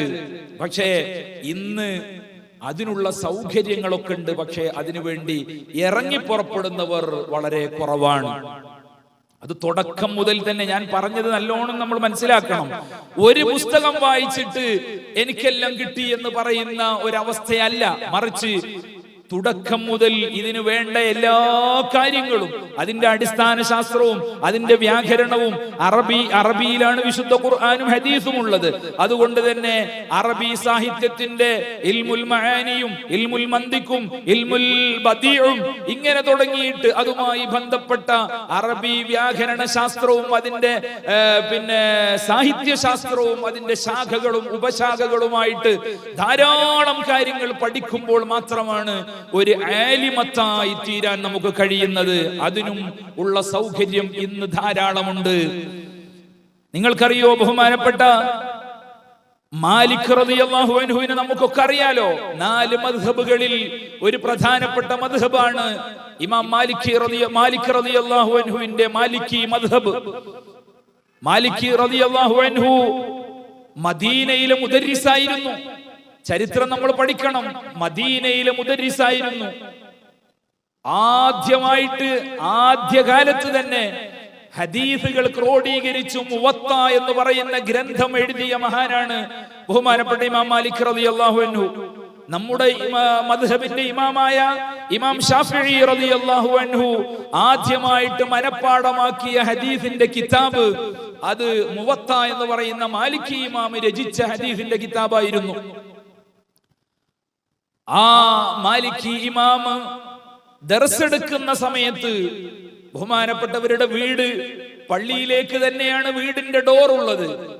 ആ വീട്ടിൽ നിന്ന് നേരെ പള്ളിയിലേക്ക് ഡോറ് തുറന്ന് അവിടെ 100 കണക്കിന് 400-ലേറെയും 500-ലേറെയും ഒക്കെയുള്ള വലിയ പണ്ഡിതന്മാർ പങ്കെടുക്കുന്ന ദർസുകളായിരുന്നു, ക്ലാസുകളായിരുന്നു ബഹുമാനപ്പെട്ടവർ നടത്തിയിരുന്നത്. ആ മാലിക് റളിയല്ലാഹു അൻഹു ഇങ്ങനെ ക്ലാസ് എടുക്കുമ്പോ, പ്രിയപ്പെട്ട ഉമ്മമാരെ, ക്ലാസ് എടുക്കുമ്പോ, ചർച്ച ചെയ്യുമ്പോ, ശിഷ്യന്മാരും ഉസ്താദും തമ്മിൽ ചർച്ചകൾ നടത്തുമ്പോ എന്തെങ്കിലും ഒരു അബദ്ധം ശിഷ്യന്മാരുടെ ഭാഗത്ത് നിന്ന് പറഞ്ഞാൽ ഉടനെ വാതിലിൽ മുട്ടും. മാലിക് റളിയല്ലാഹുവിന്റെ വീടിന്റെ ഉള്ളിൽ നിന്ന് ആരാണ് വാതിലിൽ മുട്ടുന്നത്? മാലിക് റളിയല്ലാഹു അൻഹുവിന്റെ പൊന്നാര മകളാണ്, ചെറുപ്പക്കാരിയായ മകള് വാതിലിൽ മുട്ടുകയാണ്. എന്തേ വാതിലിൽ മുട്ടി പറയുന്നത്? ഉപ്പ, ആ പറഞ്ഞത് ശരിയല്ല, ആ സദസ്സിൽ നിന്ന് ആ പറഞ്ഞ അഭിപ്രായം ശരിയല്ല, അതിന് ഇങ്ങനെ ഒരു പ്രശ്നമുണ്ട് എന്ന് പറഞ്ഞ് വലിയ ആലിമീങ്ങൾ കൈകാര്യം ചെയ്യുന്ന വിഷയം മാലിക് റളിയല്ലാഹു അൻഹുവിന്റെ പ്രിയപ്പെട്ട മകൾ വീടിന്റെ അകത്ത് നിന്നുകൊണ്ട് കൈകാര്യം ചെയ്യുകയാണ്. ഇതായിരുന്നു കിടയറ്റ പണ്ഡിതകൾ, ആലിമത്തുകൾ നമ്മുടെ ഇസ്ലാമിക ചരിത്രത്തിൽ ജീവിച്ചു പോയിട്ടുണ്ട് എന്ന് നമ്മൾ പറയുന്നത്. സ്വഹാബികളിലും താബിഈങ്ങളിലും ഒക്കെ നമുക്ക് അങ്ങനെ കാണാൻ കഴിയും. എന്റെ പ്രിയപ്പെട്ട ഉമ്മമാരോട്, സഹോദരിമാരോട് ഇത്തരം സംഭവങ്ങളൊക്കെ ഞാൻ ഈ സമയത്ത് ഓർമ്മപ്പെടുത്തുന്നത്, നമ്മൾക്ക് അങ്ങനെ വലിയ ആഴത്തിലുള്ള പഠനം നടത്തിയിട്ട് ഒരു ആലിമത്താകാൻ കഴിഞ്ഞില്ലെങ്കിലും ഞാൻ ആമുഖമായിട്ട് സൂചിപ്പിച്ച പോലെ നമ്മുടെ ജീവിതത്തിൽ, നമ്മുടെ ഭർത്താക്കളുടെ ജീവിതത്തിൽ, നമ്മുടെ മക്കളുടെ ജീവിതത്തിൽ വരുന്ന അബദ്ധങ്ങൾ തിരുത്താനും അതിൽ കൃത്യമായ രൂപത്തിൽ മസ്അലകൾ മനസ്സിലാക്കി, നിയമങ്ങൾ മനസ്സിലാക്കി, വിശുദ്ധ ഖുർആൻ പാരായണം ചെയ്യുന്ന വിഷയത്തിൽ, അതുപോലെ തന്നെ കർമ്മശാസ്ത്രത്തിൽ, ഫിഖ്ഹിന്റെ വിഷയത്തിൽ, മറ്റു ഓരോ ഹദീസിന്റെ വിഷയത്തിലൊക്കെ നമുക്ക് ജീവിതത്തിൽ അത്യാവശ്യമായ കാര്യങ്ങൾ പഠിച്ചെടുക്കാൻ നമുക്ക് ഇത്തരം ക്ലാസ്സുകളിലൂടെ, അതുപോലെ തന്നെ ഓൺലൈനായിട്ട് നമ്മൾ നടത്താൻ ഉദ്ദേശിക്കുന്ന ക്ലാസ്സുകളിലൂടെയൊക്കെ നമുക്ക് പഠിക്കാൻ കഴിയും, മനസ്സിലാക്കാൻ കഴിയും. അൽഹംദുലില്ലാഹ്, ഇതിലേക്ക് നിങ്ങൾക്കൊക്കെ വരാൻ കഴിഞ്ഞു എന്നുള്ളത് വലിയ സന്തോഷമുള്ള കാര്യമാണ്. അല്ലാഹു സുബ്ഹാനഹു വ തആല നമുക്ക് ഇത് നിലനിർത്തി തരുമാറാവട്ടെ. ധാരാളം കാര്യങ്ങൾ പഠിക്കാനുള്ള വലിയ ഭാഗ്യം നമുക്ക് നൽകുമാറാവട്ടെ. ബഹുമാനപ്പെട്ട അബൂ സഈദ് അൽ ഖുദ്രി റളിയല്ലാഹു അൻഹു നമ്മളൊക്കെ കേട്ട സ്വഹാബിയാണ്, വലിയ മഹാ പണ്ഡിതനായ സ്വഹാബിയാണ്. ബഹുമാനപ്പെട്ടവർ കല്യാണം കഴിക്കുന്നതിന് മുമ്പ് സ്വന്തം ഉപ്പയിൽ നിന്ന് ഇൽമു പഠിക്കുകയാണ്. ഉപ്പ സ്വഹാബിയാണ്, അബൂ സഈദ് റളിയല്ലാഹു അൻഹു സ്വഹാബിയാണ്. ഈ അബൂ സഈദ് റളിയല്ലാഹു അൻഹു ഉപ്പയിൽ നിന്ന് തന്നെയാണ് ഇൽമു പഠിക്കുന്നത്. അങ്ങനെ അറിവ് ഇങ്ങനെ പഠിച്ച് പൂർത്തിയായിട്ടില്ല, ആ സമയത്താണ് വിവാഹം കഴിക്കുന്നത്. വിവാഹം കഴിക്കാൻ തീരുമാനിച്ചു. കല്യാണമൊക്കെ കഴിഞ്ഞ്, കല്യാണം കഴിഞ്ഞിട്ട് ക്ലാസ്സിന് പോകാൻ വേണ്ടി ഇറങ്ങുമ്പോ ഭാര്യയോട് പറഞ്ഞു, ഞാനിങ്ങനെ ക്ലാസ്സിന് പോവുകയാണ്, ഉപ്പാന്റെ ക്ലാസ് പള്ളിയിൽ വെച്ചിട്ടുണ്ട്, അതിനുവേണ്ടി പോവുകയാണ്, നേരത്തെയും ഞാൻ പോയിട്ടുണ്ട്, ഉപ്പാന്റെ ദർസിലെ ഒരു മുത്തഅല്ലിമാണ് ഞാൻ, അതുകൊണ്ട് ഞാൻ പോവുകയാണ് എന്ന് പറഞ്ഞപ്പോ ഭാര്യ പറയാണ്, നിങ്ങളുടെ ഉപ്പയിൽ നിന്ന് പഠിക്കാൻ പോകുന്ന വിഷയങ്ങൾ ഇനി നിങ്ങൾ ഉപ്പയിൽ നിന്ന് പഠിക്കേണ്ടതില്ല, അത് ഞാൻ തന്നെ പറഞ്ഞു തരാം. അബൂ സഈദ് റളിയല്ലാഹു അൻഹുവിന്റെ ഭാര്യ ചെറുപ്പക്കാരിയായ പുതുമണവാളനും പുതുമണവാട്ടിയുമായിട്ട് സംസാരം ഇങ്ങനെയാണ്: ഇനി നിങ്ങൾ ഉപ്പന്റെ ക്ലാസ്സിന് പോകണ്ട, നിങ്ങൾക്ക് വേണ്ട ഉപ്പയിൽ നിന്ന് നിങ്ങൾ ആർജിക്കുന്ന എല്ലാ വിവരങ്ങളും നിങ്ങൾക്ക് ഞാൻ തന്നെ പറഞ്ഞു തരാം എന്ന് പണ്ഡിതയായ ഭാര്യ പറയാണ്. ആർക്കാ നമ്മളെ കൂട്ടത്തിൽ അതിന് കഴിയാ? ഭർത്താവിനോട് വേണ്ട കാര്യമൊക്കെ പറയാ, ഞാൻ പഠിപ്പിച്ചു തരാം, നിങ്ങൾ ക്ലാസ്സിനൊന്നും പോകണ്ട എന്ന് പറയാൻ ധൈര്യമുള്ള ഇൽമുള്ളവർ നമ്മളെ കൂട്ടത്തിൽ ആരാളുള്ളത്? വ്യക്തമായ ഇൽമു വേണം, ആഴത്തിലുള്ള അറിവ് വേണം. തഫ്സീറുകളെ കുറിച്ചും ഖുർആനിന്റെ വിശദീകരണങ്ങളെ കുറിച്ചും ഹദീസിന്റെ വിശദീകരണങ്ങളെ കുറിച്ചും എല്ലാത്തിനെ കുറിച്ചും അടിസ്ഥാന ശാസ്ത്രങ്ങളടക്കം അതിന്റെ ശാഖകളും ഉപശാഖകളും അടക്കമുള്ള എല്ലാ അറിവും ഉണ്ടാകുമ്പോഴാണ് അത്തരം കാര്യങ്ങൾ നമുക്ക് പറയാൻ കഴിയുള്ളൂ. ബഹുമാനപ്പെട്ട ഉമ്മുൽ മുഅ്മിനീൻ സയ്യിദത്തുന ആയിഷ റളിയല്ലാഹു അൻഹാ സ്വഹാബി വനിതകളുടെ കൂട്ടത്തിൽ ഇത്രത്തോളം ഹദീസുകൾ റിപ്പോർട്ട് ചെയ്ത ഒരു മഹദി വേറെയില്ല. ബഹുമാനപ്പെട്ട ആയിഷ ഉമ്മ ഒരിക്കൽ നബി സല്ലല്ലാഹു അലൈഹി വസല്ലം തങ്ങൾ, നമ്മൾ നേരത്തെ പറഞ്ഞല്ലോ, വലിയ അശുദ്ധിക്ക് കുളിക്കുന്നതിനെ കുറിച്ച് ഇങ്ങനെ സംസാരിച്ചു കൊണ്ടിരിക്കുകയാണ്. വലിയ അശുദ്ധി ഉണ്ടായാൽ കുളിക്കുന്നതിനെ കുറിച്ച് സംസാരിക്കുമ്പോ നബി സല്ലല്ലാഹു അലൈഹി വസല്ലം തങ്ങൾ സംസാരിക്കുന്ന കൂട്ടത്തിൽ ഒരു കാര്യം കുറച്ച് ഒരു ലജ്ജയുള്ള രൂപത്തിൽ അവതരിപ്പിച്ചു. ആയിഷ ബീവി തന്നെയാണ് ഈ സംഭവം പറയുന്നത്. ഒരു സ്ത്രീ വന്നിട്ട് നബി സല്ലല്ലാഹു അലൈഹി വസല്ലം തങ്ങളോട് ചോദിക്കുകയാണ്, അൻ ഗസ്ലിഹാ മിനൽ മഹീൽ, ഹൈലുണ്ടായി, മെൻസസ് ഉണ്ടായിട്ട് അത് മാറിയാൽ, അത് നിന്നാൽ എങ്ങനെയാണ് കുളിക്കേണ്ടത് എന്നാണ് ചോദിക്കുന്നത്. ഫഅഖ്ബറഹാ കൈഫ തഗ്തസിലു, നബി സല്ലല്ലാഹു അലൈഹി വസല്ലം തങ്ങൾ ആ സ്ത്രീ ചോദിച്ച സ്ത്രീക്ക് എങ്ങനെയാണ് കുളിക്കേണ്ടതെന്ന് വിശദീകരിച്ചു കൊടുത്തു. എന്നിട്ട് അവസാനം പറഞ്ഞ് സുമ്മ ഖാല, എന്നിട്ട് നബി തങ്ങൾ അവസാനം പറഞ്ഞു, കുളിയൊക്കെ കഴിഞ്ഞിട്ട് ഖുദി ഫുർസതൻ മിൻ മിസ്കിൻ ഫതതഹിരി ബിഹാ, നിങ്ങൾ കസ്തൂരി, അല്പം കസ്തൂരി എടുത്തിട്ട് നിങ്ങൾ വൃത്തിയാക്കണം, ശുദ്ധിയാക്കണം എന്ന് പറഞ്ഞു. അപ്പോ ഈ സ്ത്രീ ചോദിച്ചു, വകൈഫ അതതഹറു ബിഹാ, ഞാനിപ്പോ കുളിച്ചല്ലോ, നിർബന്ധമായ കുളിയൊക്കെ കുളിച്ചു, ഇനി കസ്തൂരി കൊണ്ടുള്ള പരിപാടി എന്താണ് എനിക്ക് മനസ്സിലായില്ല നബിയെ. നബി തങ്ങൾ ഇതൊന്നും നേരിട്ടല്ലോ, എല്ലാ സ്ഥലത്തും ഇമാമിയങ്ങൾ വിശദീകരിക്കുന്നത് കാണാം. മറക്കപ്പുറത്ത് നിന്നാണ് റസൂലുള്ളാഹി തങ്ങളോട് സ്വഹാബി വനിതകൾ, അന്യ സ്ത്രീകളായ സ്വഹാബി വനിതകൾ സംസാരിച്ചത്. മറക്കപ്പുറത്ത് നിന്നുകൊണ്ടാണ്, നേരിട്ട് മുമ്പിൽ നിന്നുകൊണ്ടല്ല. ഇത് പ്രത്യേകം ഇമാമിയങ്ങൾ പറയുന്നുണ്ട്, പല ഹദീസുകളിലും വ്യക്തമായിട്ട് തന്നെ ആ പരാമർശങ്ങളുണ്ട്. ഇരിക്കട്ടെ, ഈ പെണ്ണ് ചോദിക്കുകയാണ്, ഈ സ്ത്രീ ചോദിക്കുകയാണ്, നബി എങ്ങനെയാണെന്ന് എനിക്ക് മനസ്സിലായില്ല. നബി തങ്ങൾ പറഞ്ഞു, സുബ്ഹാനല്ലാഹ് തതഹിരി ബിഹാ, മോളെ നീ അതുകൊണ്ട് ഒന്ന് വൃത്തിയാക്ക്, ശുദ്ധിയാക്ക്, സുഗന്ധമുള്ളതാക്ക് എന്ന് പറഞ്ഞുകൊണ്ട് നബി തങ്ങൾ വീണ്ടും മറുപടി പറഞ്ഞു. അപ്പോഴും ആ ഉമ്മക്ക്, ആ ചോദിച്ച പെണ്ണിന് മനസ്സിലായിട്ടില്ല. ഇങ്ങനെ വീണ്ടും ചോദിക്കാൻ വേണ്ടി നിന്നപ്പോ ആയിഷ ബീവി പറയാണ്, ഫജദബതു അൽ മർഅ, ഞാൻ ആ പെണ്ണിനെ പുറത്ത് പിടിച്ചിട്ട് വലിച്ചു, ഇനി ചോദിക്കണ്ട, ഞാൻ പറഞ്ഞുതരാം എന്നുള്ള അർത്ഥത്തിൽ വലിച്ചിട്ട് ഞാൻ വീടിന്റെ ഉള്ളിൽ കൊണ്ടുപോയിട്ട് വഖാലത് തതബ്ബഈന ബിഹാ ഇസ്റദ്ദമി,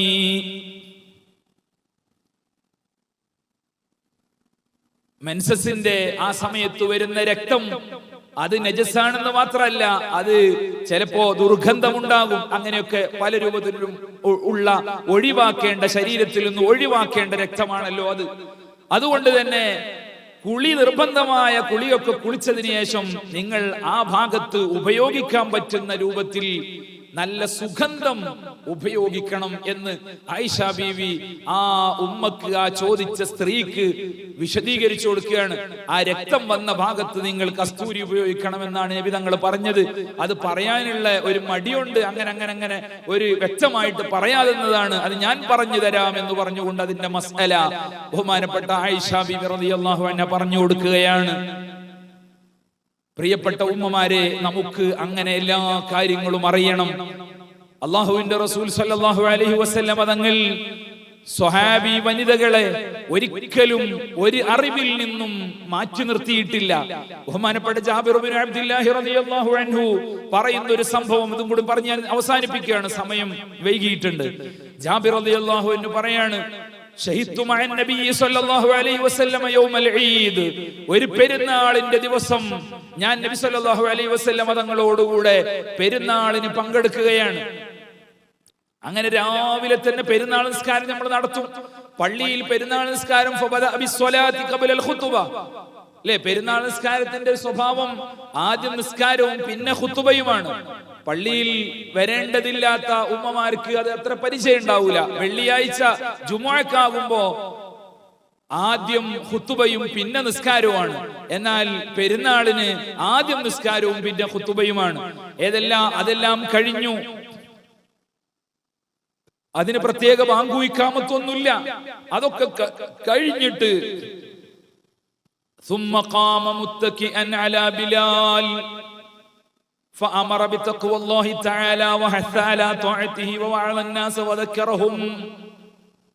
നോക്ക് നിങ്ങൾ, പെരുന്നാളിന്റെ ദിവസം ഇങ്ങനെ ഒരു ഭാഗത്ത് ചാരി ഇരുന്നിട്ട് ഒരു കസാരയിൽ, അന്നത്തെ സൗകര്യം എന്താണോ അതിൽ ചാരി ഇരുന്നിട്ട് മുത്തുനബി സല്ലല്ലാഹു അലൈഹി വസല്ലം തങ്ങൾ പുരുഷന്മാർക്ക് എല്ലാവർക്കും വഅദ് പറഞ്ഞു കൊടുത്തു, ഉപദേശം നടത്തി, ക്ലാസ് എടുത്തു കൊടുത്തു.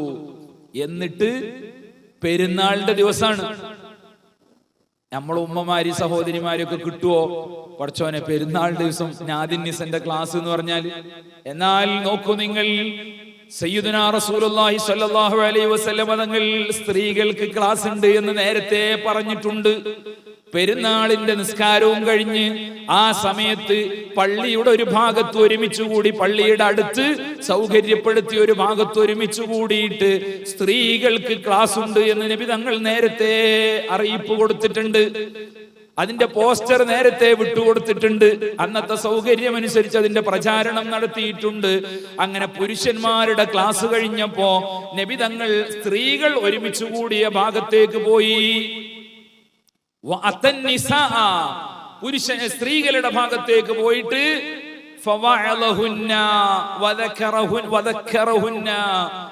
സ്ത്രീകൾക്ക് വേണ്ട വഅദും ഉപദേശങ്ങളും നിർദ്ദേശങ്ങളും ഒക്കെ കൊടുത്തു. ആ കൂട്ടത്തിൽ പ്രിയപ്പെട്ട ഉമ്മമാരെ, നമ്മളെ ഗൗരവത്തോടുകൂടെ അറിയേണ്ട ഒരു കാര്യം കൂടെ മുത്തുനബി സല്ലല്ലാഹു അലൈഹി വസല്ലം തങ്ങൾ സ്ത്രീകളുടെ സദസ്സിൽ വെച്ച് പറയുകയാണ്. വഖാല യാ മഅശറൻ നിസാ, ഓ എന്റെ സ്ത്രീ സമൂഹമേ, എന്റെ പ്രിയപ്പെട്ട ഉമ്മമാരെ, സഹോദരിമാരെ എന്ന് നമ്മൾ പറയുന്നത് പോലെ മുത്തുനബി പറയുന്നത് അറബി ഭാഷയിലാണെന്ന് മാത്രം. യാ മഅശറൻ നിസാ, ഓ എന്റെ ഉമ്മമാരെ, സഹോദരിമാരെ, തസദ്ദഖ്ന, നിങ്ങൾ സംഭാവന കൊടുക്കണം, സ്വതക്ക കൊടുക്കണം. പള്ളിയുടെ പണിയുണ്ട്, പള്ളിയിൽ വിളക്ക് കത്തിക്കാൻ എണ്ണ വാങ്ങണം, അന്നത്തെ ആവശ്യങ്ങൾ അങ്ങനെയൊക്കെയാണ്.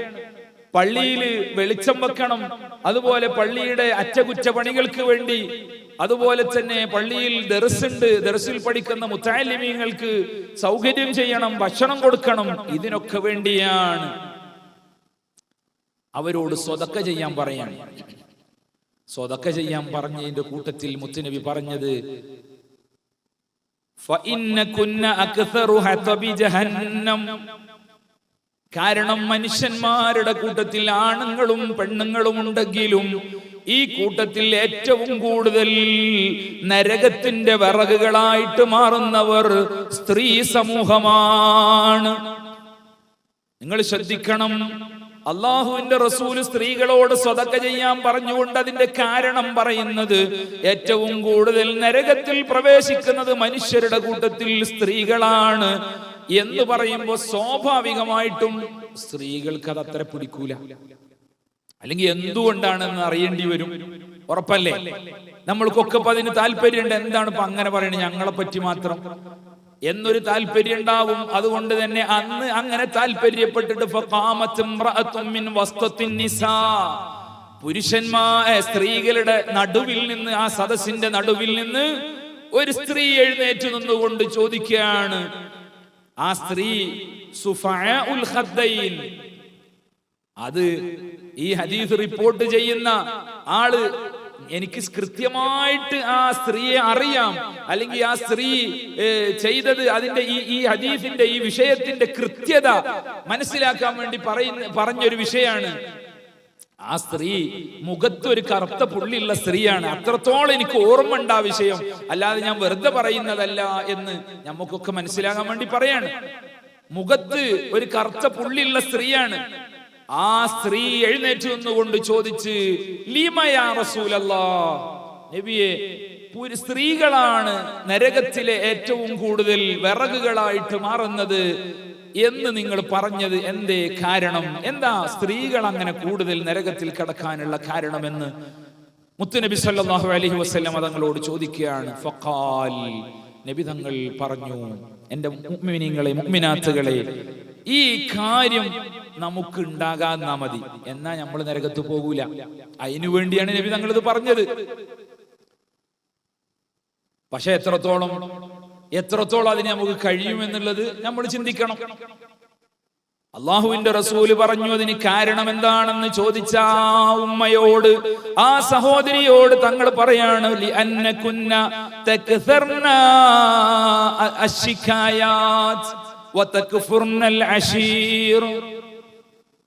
എന്താണെന്നറിയോ, നിങ്ങൾ ഈ വേവലാതി പറയൽ കുറച്ച് കൂടുതലാണ് നിങ്ങൾക്ക്. നമ്മൾ റമദാനിൽ ക്ലാസ് എടുക്കുമ്പോൾ അള്ളാഹുവിന്റെ റഹ്മത്തിനെ കുറിച്ച് പറയുമ്പോൾ നമ്മൾ പറഞ്ഞിരുന്നു, നമ്മൾ ഇങ്ങനെ പരാതി പറയൽ കുറക്കണം. അള്ളാഹു തരുന്നത് കുറച്ച് ബുദ്ധിമുട്ടുള്ള കാര്യങ്ങളാണെങ്കിലും അത് നമ്മൾ തൃപ്തിയോടുകൂടെ, അള്ളാഹുവിന്റെ വിധിയാണല്ലോ എന്നുള്ള നിലക്ക് തൃപ്തിയോടുകൂടെ സ്വീകരിക്കണം. റളീനാ ബില്ലാഹി റബ്ബാ വബിൽ ഇസ്ലാമി ദീനാ വബിസയ്യിദിനാ മുഹമ്മദിൻ സ്വല്ലല്ലാഹു അലൈഹി വസല്ലം നബിയ്യം വറസൂലാ. ഇത് ഹദ്ദാദിൽ ചൊല്ലുന്നവരാണ് നമ്മൾ.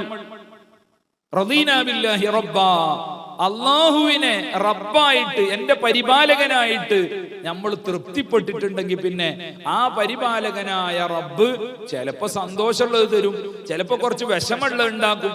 ഇങ്ങനെയൊക്കെ ഉണ്ടായാലും നമ്മള് ഒക്കെ അള്ളാന്റെ വിധിയാണെന്ന് പറഞ്ഞ് വേവലാതിയും വിഷമവും പരാതിയും ഇല്ലാതെ സന്തോഷത്തോടുകൂടെ അത് സ്വീകരിക്കണം. ഈ സ്വഭാവത്തിൽ ലംഘനം വരുത്തുന്നവർ കൂടുതലും പുരുഷന്മാരെക്കാളും സ്ത്രീകളാണ്. ആ സ്വഭാവം നമ്മൾ നിർത്തിയാൽ മതി, എന്നാൽ നമ്മൾ നരകത്ത് പോകൂല. അത് നമുക്ക് പറഞ്ഞു തരാൻ വേണ്ടിയാണ് ഈ കാര്യം അള്ളാഹുവിന്റെ റസൂൽ ക്ലാസ്സിൽ പറയുന്നത്. അല്ലാതെ ഒരു ക്ലാസ് എടുക്കുന്നത് എല്ലാരും നരകത്തേക്ക് പറഞ്ഞേക്കാനല്ല. അള്ളാഹിന്റെ റസൂൽ പെരുന്നാളിന്റെ ദിവസം എന്റെ പ്രിയപ്പെട്ട ഉമ്മമാർക്ക്, സഹോദരിമാർക്ക് തിരക്കുള്ള ദിവസമാണ്. ഭക്ഷണം ഉണ്ടാക്കണം, അതും പിന്നെ സ്പെഷ്യൽ ഭക്ഷണങ്ങൾ ഉണ്ടാക്കണം. അതിന്റെ ഒക്കെ തിരക്കില് ക്ലാസ്സിന് വിളിച്ചിട്ട് നിങ്ങളൊക്കെ നരകത്ത് പോകാനുള്ളവരാണെന്ന് പറഞ്ഞാൽ ഭ്രാന്ത് കടിക്കൂലേ? അപ്പോ ആ ഒരു സാഹചര്യം ഒരിക്കലും മുത്തുനബി ഉണ്ടാക്കൂല. മറിച്ച് ആ പ്രധാനപ്പെട്ട ആഘോഷത്തിന്റെ ദിവസത്തിലും സഹോദരിമാരെ ക്ലാസ്സിന് വിളിച്ചുകൊണ്ട്, ഉമ്മമാരെ ക്ലാസ്സിന് വിളിച്ചുകൊണ്ട്, പള്ളിയുടെ അടുത്തേക്ക് വിളിച്ചുകൊണ്ട് നബി തങ്ങൾ പറയുന്നത്, നിങ്ങൾ ഒരിക്കലും ഇങ്ങനെ നരകത്തിന്റെ വിറകുകളാകാൻ പാടില്ല. അങ്ങനെ നരകത്തിന്റെ വിറകുകളായിട്ട് കൂടുതൽ സ്ത്രീകൾ ഉണ്ടാകാനുള്ള കാരണം അത് നിങ്ങളുടെ ജീവിതത്തിൽ ഇങ്ങനെ ഒരു കാര്യം ഉണ്ടായത് കൊണ്ടാണ്. ആ കാര്യം നിങ്ങളങ്ങ് മാറ്റിയെടുക്കണമെന്നാണ് സയ്യിദുനാ റസൂലുള്ളാഹി സ്വല്ലല്ലാഹു അലൈഹി വസല്ലം തങ്ങൾ പറയുന്നത്. എന്താ പറഞ്ഞത്? നിങ്ങൾ കൂടുതൽ ഈ ശിക്കായത്ത്, വേവലാതി, പരാതി. നിങ്ങൾ നോക്ക്, നമ്മളെ ഭർത്താക്കന്മാർ എന്തൊക്കെ വിഷയങ്ങളിൽ വിഷമങ്ങൾ ഉണ്ടാവും. എത്ര വിഷമങ്ങൾ അവരുടെ ജോലിക്ക് പോയ സ്ഥലത്ത് മുതലാളിയുടെ അടുത്തു നിന്നുള്ള പ്രശ്നങ്ങൾ ഉണ്ടാവും, ചിലപ്പോ കൂടെ ജോലി ചെയ്യുന്നവരുടെ അടുത്തു നിന്നുള്ള പ്രശ്നങ്ങൾ ഉണ്ടാവും. അതുപോലെ പല രൂപത്തിലുള്ള ബുദ്ധിമുട്ടുകൾ ഉണ്ടെങ്കിലും നമ്മളോട് അതിൽ നിന്ന് ചിലതൊക്കെ ചിലപ്പോ വളരെ നമ്മൾ അറിയിക്കേണ്ടത് എന്തെങ്കിലും ഉണ്ടെങ്കിൽ പറയാനല്ലാതെ 100ൽ 95 അവര് അവരുടെ മനസ്സിൽ ഒതുക്കി വെക്കും. ആരോടും പരാതിയില്ല, പരിഭവമില്ല. അവര് ജോലി ചെയ്യുന്നു, അങ്ങനെ ചോര നീരാക്കി ജോലിയെടുത്ത് അവര് നമ്മളെ കുടുംബത്തിന് വേണ്ടി കൊണ്ടുവന്ന് തരികയാണ്. പുരുഷന്മാർക്ക് പരാതി കുറവാ. അത് നിങ്ങൾ സ്ത്രീകളായതുകൊണ്ട് അങ്ങനെ പറയല്ല, നിങ്ങൾ സ്വന്തം ആലോചിച്ച് വിലയിരുത്തിയാൽ മതി അതിനെക്കുറിച്ച്. ആ ഒരു സ്വഭാവത്തിലേക്ക് നമ്മളും നീങ്ങണം. അതാണ് സയ്യിദുനാ റസൂലുള്ളാഹി സ്വല്ലല്ലാഹു അലൈഹി വസല്ലം തങ്ങൾ പറഞ്ഞത്. അതുപോലെ തന്നെ വതക്ഫുർനൽ അശീർ, രണ്ടാമത്തെ കാര്യം. ഇത് പറഞ്ഞ് ഞാൻ നിർത്തുകയാണ്, സമയം ബാങ്ക് കൊടുക്കാനായി. ബാങ്ക് കൊടുക്കാൻ 1-2 മിനിറ്റുകളേ ഉള്ളൂ. രണ്ടാമത് നബി തങ്ങൾ പറഞ്ഞത് നരകത്തിൽ കടക്കാനുള്ള കാരണം വതക്ഫുർനൽ അശീർ, നിങ്ങൾക്ക് നല്ല രൂപത്തിൽ പരിചരിക്കുന്ന ഭർത്താക്കന്മാര്, മക്കള്, അല്ലെങ്കിൽ നമ്മോട് ബന്ധപ്പെട്ടവർ നല്ല രൂപത്തിൽ നമുക്ക് വേണ്ടതെല്ലാം ചെയ്തു തരുന്നു. പക്ഷേ അതിനൊരു നന്ദി എപ്പോഴും തികഞ്ഞിട്ടില്ല. ചെയ്ത നന്മകളൊന്നും ഓർമ്മല്ലാതെ ഇനിയും വേണം, ചെയ്തതിനൊരു നന്മയില്ലാത്ത വർത്താനം അങ്ങനെ പറഞ്ഞുകൊണ്ടിരിക്കുക, നന്ദികേട് കാണിക്കുക എന്ന് പറയും. തക്ഫുർന എന്ന് പറഞ്ഞാൽ അതിന്റെ അർത്ഥം അതാണ്, നന്ദികേട് കാണിക്കുക. നമ്മളോട് നല്ല രൂപത്തിൽ പെരുമാറുന്നവരോട് നന്ദികേട് കാണിക്കുക, അത് നമ്മളടുത്ത് നിന്ന് ഉണ്ടാകാൻ പാടില്ല. ഞാനത് വിശദീകരിക്കുന്നില്ല. ആ ഒരു സ്വഭാവം കൂടുതൽ ഉണ്ടായത് കൊണ്ടാണ് നരകത്തിൽ കടക്കേണ്ടി വരുന്നത്. അപ്പോ ഇങ്ങനെ പറഞ്ഞപ്പോ ഈ നബി സല്ലല്ലാഹു അലൈഹി വസല്ലം തങ്ങൾ മറുപടി ഇങ്ങനെയാണ് പറഞ്ഞത്. നിങ്ങൾ കൂടുതൽ സ്വതക്ക ചെയ്യണം എന്ന് പറഞ്ഞതിന്റെ മറുപടി കേട്ടപ്പോ പിന്നെ ഫജഅൽന യതസദ്ദഖന മിൻ ഹുലിയിഹിന്ന, ആ ക്ലാസ്സിന് വന്ന സ്ത്രീകളൊക്കെ അവരുടെ ആഭരണങ്ങളെ സ്വതക്ക ചെയ്യാൻ തുടങ്ങി. അപ്പൊ അപ്പുറത്ത് നിന്നിരുന്ന ബിലാൽ റളിയല്ലാഹു അൻഹുവിനെ വിളിച്ചുകൊണ്ട് നബി സല്ലല്ലാഹു അലൈഹി വസല്ലം തങ്ങൾ ഈ ആഭരണങ്ങളൊക്കെ കൂടെ ഇടാൻ ഒരു പാത്രമൊന്നുമില്ല. അത് ബിലാൽ റളിയല്ലാഹു അൻഹു ഇങ്ങനെ തലയിൽ പിന്നെ ചുമലിലിട്ട ഒരു ഷാൾ എടുത്തുകൊണ്ട് അത് വിരിച്ചു കൊടുത്ത് അങ്ങനെ അതിൽ ഇട്ടു. മിൻ അഖറാത്തിഹിന്ന വഖവാതീമിഹിന്ന, അവരുടെ കാതുകളിൽ അണിഞ്ഞിരുന്ന കമ്മലുകളും അതുപോലെ തന്നെ കൈവിരലുകളിൽ അണിഞ്ഞിരുന്ന മോതിരങ്ങളും ഒക്കെ അവർ ഇതിലേക്ക് ഇട്ടുകൊടുത്തു. അങ്ങനെ വലിയ സ്വതക്ക കൊടുത്തു. നമുക്കൊരു കാര്യം കൂടെ നിന്ന് മനസ്സിലാക്കാം, നമ്മള് ഈ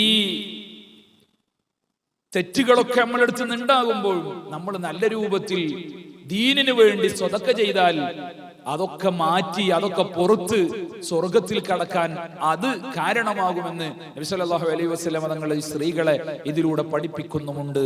ചുരുക്കി പറഞ്ഞാൽ നബി സല്ലല്ലാഹു അലൈഹി വസല്ലം തങ്ങൾ തിരക്ക് പിടിച്ച ദിവസത്തിൽ പോലും ഉമ്മമാരെ വിളിച്ചുകൊണ്ട് അറിവ് പറഞ്ഞു കൊടുത്തിരുന്നു. അതിനാണ് ഞാൻ ഈ സംഭവം ഉദ്ധരിച്ചത്. ക്ലാസ് എടുത്തു കൊടുത്തിരുന്നു. അതിന് സ്ത്രീകൾ ധാരാളം വന്ന് ആ ഇൽമു പഠിക്കാൻ വേണ്ടി അവർ സഹകരിച്ചിരുന്നു. അങ്ങനെ അവർ ഇൽമു പഠിച്ച് അവർ വലിയ ആലിമത്തുകളായി മാറി. വലിയ തെറ്റുകൾ തിരുത്തി കൊടുക്കാനും വിവരങ്ങൾ കൈമാറാനും കുടുംബത്തിനെ നേർവഴിയിൽ നടത്താനും ഒക്കെയുള്ള പ്രാഗൽഭ്യമുള്ള ആഴത്തിൽ അറിവുള്ള പണ്ഡിതകളായി മാറിയിരുന്നു എന്ന് ചരിത്രം നമ്മളെ പഠിപ്പിക്കുകയാണ്. ഇൻഷാ അല്ലാഹ് നമുക്കും അതിനുള്ള സാഹചര്യങ്ങൾ നാദിൻ നിസ ഒരുക്കി തരുന്നുണ്ട്. ഇൻഷാ അല്ലാഹ് ഓരോ ക്ലാസ്സുകളിലും നിങ്ങളെല്ലാവരും പങ്കെടുക്കണം. അൽഹംദുലില്ലാഹ് ഇപ്പോ നിങ്ങളൊക്കെ സജീവമായിട്ട് എല്ലാ കാര്യങ്ങളിലും സഹകരിക്കുന്നുണ്ട്. അത് ഒന്നും കൂടെ പിന്നെ എല്ലാവരെയും പങ്കെടുത്തുകൊണ്ട്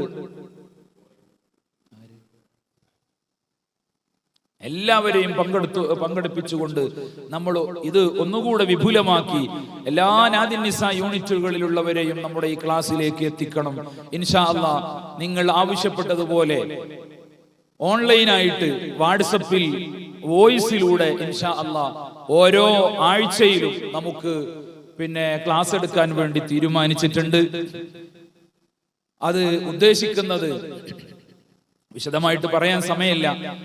എല്ലാവരുടെയും സൗകര്യത്തിനു വേണ്ടി നമുക്ക് ഓഫ്ലൈനായിട്ട് ഇവിടെ വന്നുകൊണ്ട് മാസത്തിൽ ഒരു ക്ലാസ് ഉണ്ടാവും ഒരാഴ്ചയിൽ. മറ്റു മാസത്തിലെ 3 ആഴ്ചകളിലും ഓരോ ആഴ്ചയും ഇൻഷാ അല്ലാഹ് അരമണിക്കൂർ, ഏകദേശം 40 മിനിറ്റ് 30 മിനിറ്റിന്റെ ഒക്കെ ഇടയിൽ വരുന്ന ഒരു ക്ലാസ്.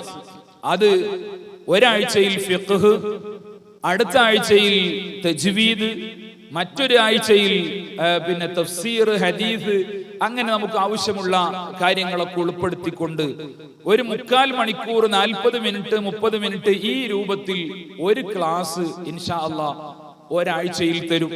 നിങ്ങൾ പറഞ്ഞത് ആഴ്ചയിൽ 3 ദിവസം 15 മിനിറ്റ് വീതം എന്നാണ്. അത് തന്നെയാണ് അർത്ഥത്തിൽ. ഇത് 40 മിനിറ്റ് 45 മിനിറ്റ് ഒക്കെ ആകുമ്പോ അത് 3 ദിവസത്തേക്ക് ഡിവൈഡ് ചെയ്യാൻ ഇത്രേ ഉണ്ടാവുള്ളൂ. അപ്പൊ ഒരു വിഷയം കൃത്യമായിട്ട് നമുക്ക് അവതരിപ്പിക്കാൻ വേണ്ടിയാണ് ഇങ്ങനെ ചെയ്യുന്നത്. അത് ഒരു ദിവസം നിങ്ങൾക്ക് തന്നാൽ അത് ഒഴിവുള്ള സമയത്ത് നിങ്ങൾ കേട്ട് നല്ല രൂപത്തിൽ അത് മനസ്സിലാക്കി അത് എഴുതി വെക്കേണ്ടതാണെങ്കിൽ എഴുതി വെക്കേണ്ട ഭാഗങ്ങൾ എഴുതി വെച്ച് ഇൻഷാ അല്ലാഹ് അതൊരു കിതാബ് അടിസ്ഥാനത്തിൽ തന്നെ ഫിഖ്ഹും മറ്റു കാര്യങ്ങളൊക്കെ നമുക്ക് മുന്നോട്ട് കൊണ്ടുപോകണം. അപ്പൊ നിങ്ങൾക്കും കൃത്യമായി ഓരോ കാര്യത്തിനെ കുറിച്ചും നല്ല ബോധമുള്ള ആലിമത്തുകളാക്കി ആയി മാറാൻ കഴിയും എന്ന് തന്നെയാണ് നമ്മൾ വിശ്വസിക്കുന്നത്. ആ രൂപത്തിൽ തന്നെയാണ് നമ്മുടെ പരിശ്രമങ്ങളൊക്കെ ഇൻഷാ അല്ലാഹ് ഉണ്ടാകുന്നത്.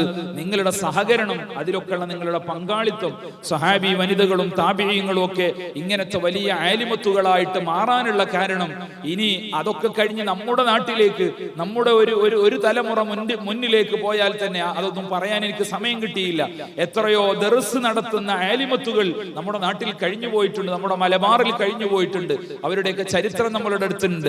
8000-ലധികം ഹദീസ് പണ്ഡിതകളായ വനിതകളുടെ ഹദീസ് ഗ്രന്ഥങ്ങൾ എഴുതി അത് പഠിപ്പിച്ചു കൊടുത്ത പണ്ഡിതകളുടെ അവരെ പരിചയപ്പെടുത്തുന്ന ഗ്രന്ഥങ്ങൾ ഇന്ന് ഇസ്ലാമിക ചരിത്രത്തിലുണ്ട്. 8000-ലധികം പണ്ഡിതകൾ. മുഹദ്ദിസാത്തുൻ നിസാ എന്ന് പറഞ്ഞിട്ടൊരു ഗ്രന്ഥം തന്നെയുണ്ട്. സ്ത്രീകളുടെ കൂട്ടത്തിലുള്ള ഹദീസ് പണ്ഡിതകൾ 8000-ലധികം പണ്ഡിതകൾ അതിൽ പരിചയപ്പെടുത്തുന്നുണ്ട്. ഞാൻ പറയുന്നത് അതൊക്കെ ഉണ്ടായ ഇസ്ലാമിന്റെ പാരമ്പര്യം ഇന്ന് പച്ച മാറി ഒരറിവില്ലാത്ത രൂപത്തിലേക്ക് നീങ്ങി എന്നുള്ളത് സങ്കടകരമാണ്. ഇൻഷാ അല്ലാഹ് നമ്മുടെ നാട്ടിൽ ഈ ഒരുമിച്ച് കൂടി എന്റെ പ്രിയപ്പെട്ട ഉമ്മമാർ നമുക്ക് അതിനൊക്കെ ഒരു വ്യതിരക്തമായിട്ട് നമുക്ക് വലിയ ഇൽമുള്ള ഇസ്ലാമിന്റെ ഓരോ കാര്യങ്ങളെ കുറിച്ചും വ്യക്തമായ കാഴ്ചപ്പാടുള്ളവരായി നമുക്ക് മാറാൻ ഈ നാദിന്നിസയും അതിന്റെ ക്ലാസുകളും അതിന്റെ സംരംഭങ്ങളും ഉപകരിക്കും. അല്ലാഹു സുബ്ഹാനഹു വ തആല ആ രൂപത്തിൽ നമ്മുടെ എല്ലാ കാര്യങ്ങളും ആക്കിത്തരുമാറാവട്ടെ. അല്ലാഹു നമ്മൾ ഈ ഒരുമിച്ച് കൂടിയത് സ്വാലിഹായ അമലായി കബൂലാക്കുമാറാവട്ടെ. ഇവിടെ നമ്മൾ പറഞ്ഞതും കേട്ടതുമൊക്കെ നമുക്ക് ജീവിതത്തിൽ പകർത്താനും അത് അനുസരിച്ച് പ്രവർത്തിക്കാനും അത് മറ്റുള്ളവർക്ക് പറഞ്ഞു കൊടുക്കാനും നമ്മുടെ മക്കൾക്കും കുടുംബങ്ങൾക്കും ഒക്കെ തെറ്റിദ്ധരുത്തി കൊടുക്കാനും ഒക്കെ പറ്റുന്ന രൂപത്തിൽ നാഫിയായ ഇൽമാക്കി അള്ളാഹു മാറ്റിത്തരുമാറാവട്ടെ. അള്ളാഹു നമ്മിൽ നിന്ന് വിട പറഞ്ഞു പോയ മുഴുവൻ മുഅ്മിനീങ്ങൾക്കും മുഅ്മിനാത്തുകൾക്കും പുറത്തു കൊടുക്കുമാറാവട്ടെ. നമ്മുടെ പള്ളിയുടെ ഖബർസ്ഥാനിൽ കഴിയുന്ന എല്ലാ മുഅ്മിനീങ്ങളുടെയും ഖബറുകൾ അള്ളാഹു സ്വർഗ്ഗപൂന്തോപ്പാക്കി കൊടുക്കുമാറാവട്ടെ. അള്ളാഹു രോഗികൾക്കെല്ലാം ശിഫ നൽകുമാറാവട്ടെ. അള്ളാഹു നമുക്ക് അവന്റെ ത്വാഅത്തിലായി ആഫിയത്തുള്ള ദീർഘായുസ് നൽകി അനുഗ്രഹിക്കുമാറാവട്ടെ. അള്ളാഹു അവന്റെ സ്വർഗീയ ലോകത്തെ നമ്മളൊക്കെ ഒരുമിച്ച് കൂട്ടിത്തരുമാറാവട്ടെ. ബിറഹ്മതിക യാ അർഹമർ റഹീമീൻ. അസ്സലാമു അലൈക്കും വറഹ്മത്തുള്ളാഹി. വീഡിയോ ഇഷ്ടപ്പെട്ടെങ്കിൽ ലൈക്ക് ചെയ്യാനും ഷെയർ ചെയ്യാനും സബ്സ്ക്രൈബ് ചെയ്യാനും